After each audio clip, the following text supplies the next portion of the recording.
My friends, I think it is time that we show a little compassion to those in our lives, our friends and family who historically vote Republican, because they are experiencing a great upheaval and change in their party and their belief systems, because they know that their party's anointed candidate has always said he'd run for office as a Republican because, quote, they're the stupidest voters.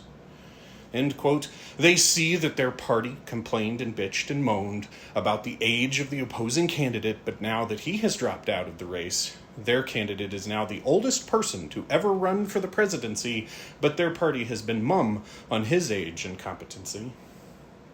They see the disconnect of their party calling itself one of law and order and of the Constitution when the party's presidential candidate is a convicted felon and has said he would suspend articles of the Constitution.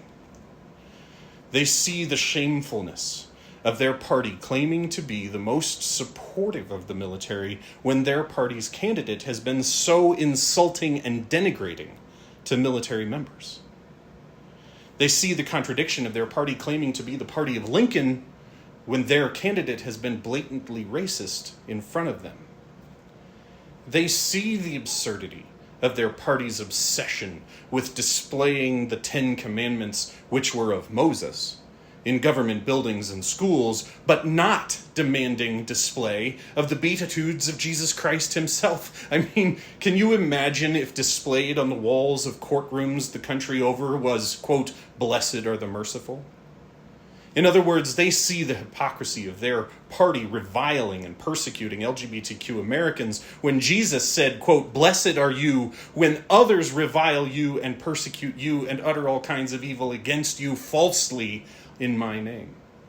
They see the lies of trying to blame inflation and other economic hardships on Democrats when they know corporations are reporting record profits largely due to their own party's corporate tax breaks. They see their party's candidate claim our bridges and roads are crumbling, yet know that that candidate's administration never signed an infrastructure bill or submitted a draft of one to Congress, yet the Biden administration did both.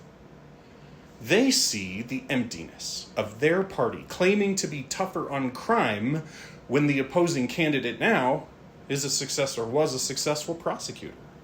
They see the contradiction of having a candidate hell-bent on consolidating all governmental power into the presidency when they're supposed to be the party of smaller government.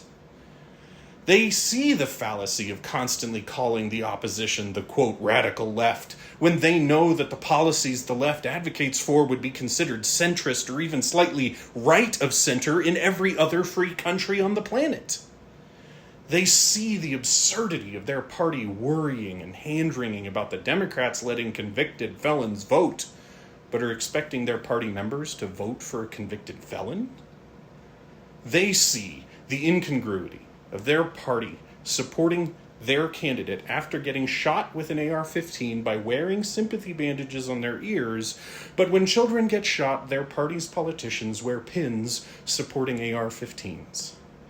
They see the conflict of their party complaining that immigrants are taking all the jobs whilst simultaneously accusing them of being lazy and freeloading on welfare and systems they don't have access to, not to mention the fact the jobs those immigrants do no American wants. They see the hypocrisy of their party claiming critical race theory can't be taught because racism against black Americans isn't real, but then claiming DEI is reverse racism and trying to use that against the opposing candidate. They see the sheer idiocy of complaining about trans women in sports by pointing at an athlete that was born a woman, identifies as a woman, and competes in women's sports. They see, too, the awful ineptitude of their party complaining about the Olympic opening ceremonies insulting Jesus and the Last Supper when the depiction was of a Greek festival. In other words, they are seeing their party constantly creating false outrage at every turn. They see the absolute in-your-face hypocrisy of their party claiming to be one of family values and morality, and yet that party's candidate has twice divorced, thrice married, cheated on each one, is liable for sexual abuse, and paid to have relations with a porn star. They see, too, the contradiction of how their party would treat the opposing candidate if she had 5 children from 3 different baby daddies, but give their candidate a free pass on the same thing.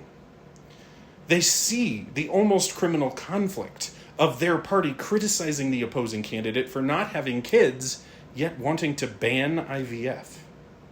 They see the irreconcilable discrepancy of their party arguing for the supreme power of the president as defined in Article 2 of the Constitution, when it is the detailed electoral process defined in that same article that their same candidate attempted to undermine and circumvent back in 2020. They realize the enormous conflict of interest that one of their party's largest congressional coalitions is named the Freedom Caucus, yet that group argues repeatedly for the curbing of the rights of natural-born Americans. They detect the dispute between their party's representatives constantly claiming the welfare system is overwhelmed by unwed mothers and then deny the abortion care that might alleviate that problem. They're aware of the enormous hypocrisy of harping on the importance of religious freedom in America, yet instituting laws against abortion whose only substantive basis is in religious belief. They realize the vast incongruity of claiming to be the party of, quote, pro-life, that refuses regulations to protect children from gun violence, advocates for the death penalty as punishment for crimes, and refused the unanimous advice of medical professionals regarding common sense protections during a deadly global pandemic. They see the discrepancy of their party advocating the presidential candidate's background as a businessman when they know he has more failed businesses than successful ones, has filed business bankruptcy 6 times, and has been shunned in the business world for failing to pay for services and products from vendors on numerous occasions. They realize the negation of their party's claims that the election system is rigged and corrupted, but the party is still asking them to vote. They realize, too, the absurdity of their party claiming this election system is broken when it is those very same electoral clauses of the Constitution that allowed their party's only 2 presidents in the past 32 years to win election despite losing the popular vote. They realize these contradictions, my friends. They realize how completely unsustainable their party's policy of rules for thee, but not for me is. They are just struggling to come to terms with it. They realize it, but struggle to accept it. Our duty, then, is to support them in remembering that the true Republican way, the true American way, is to buck authority and tradition, vote their conscience, and stop towing the line for a party that no longer represents them. It's okay to vote third party. It's okay to vote independent. It's okay to write in. Doing so proves your true commitment to America. Stay woke, Americans.